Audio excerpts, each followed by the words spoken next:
Hi everyone, so today's video is about teaching in-hand piaffe. So what you will need is a long whip and a pocket full of treats. So first stage is, to be fair, the most important stage, and that's making sure that your horse is not scared of the whip. So start by just rubbing your horse all over with the whip.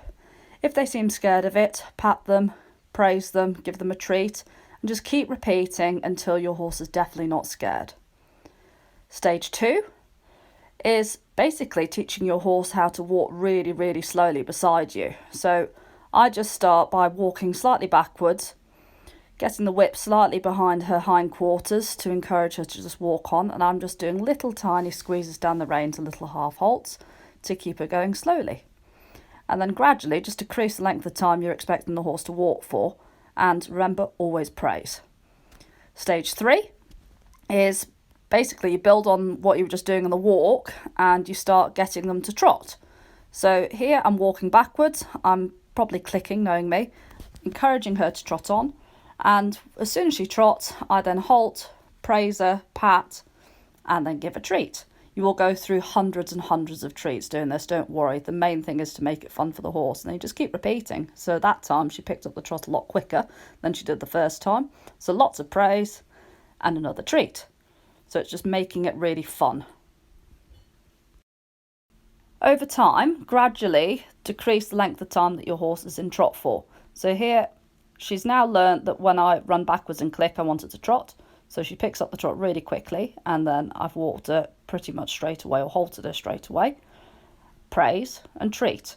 I cannot stress this enough. You've got to make it fun and make sure that your horse is not scared. So again, run backwards, she picks up the trot, and then I halt, praise, and give a treat. So she really starts to get a positive association with this.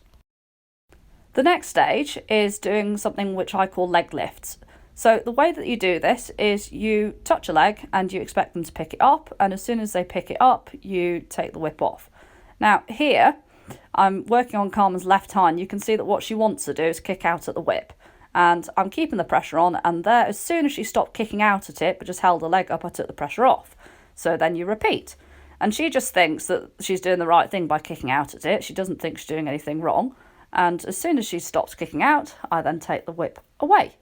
And it's the same as any form of horse training, to be fair, in that you train horses through pressure and release, a bit like your simple walk transitions. When you first teach a horse to go, you put your leg on. As soon as the horse goes, you take your leg off. It's exactly the same with this. Now, I must stress, I am not hitting her.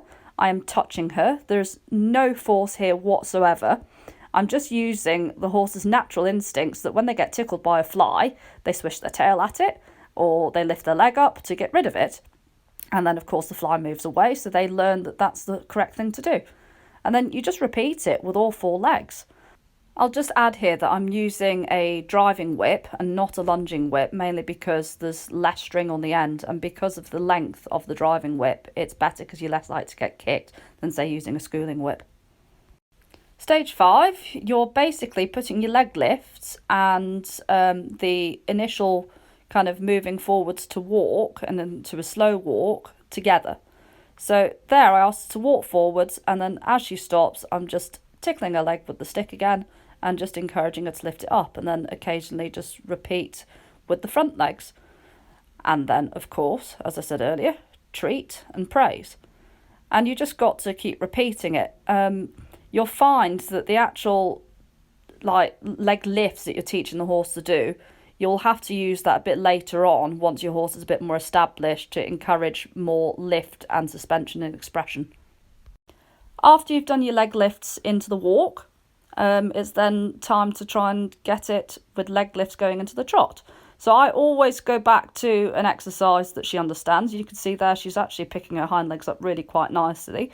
I'm managing to get her to lift the left hind and the right hind up at the same time. Lots of praise. And then repeat. And she's now, if you notice, not kicking out at the whip anymore because she's realised that what I needed to do is actually step under. And then now I'm just basically, if you look, I'm putting myself into a trot and I'm encouraging her to trot. And then you get these little tiny bouncy trot steps, which is the first stages that you would get when you're teaching a piaffe. And then as soon as you've done it, lots of praise, lots of treats. Lastly, you just start to build on what your horse has learned. So what you'll see in the next video, which is coming up, is that I'm now seeing if I can get her to pick up the trot a little bit quicker.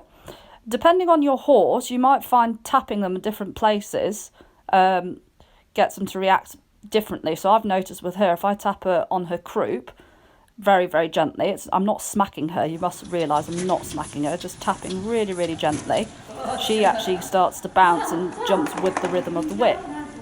And then don't be scared to speak in silly voices, as you're probably hearing me doing there. Lots of silly voices, lots of treats, and remember, praise loads, and you must make it fun.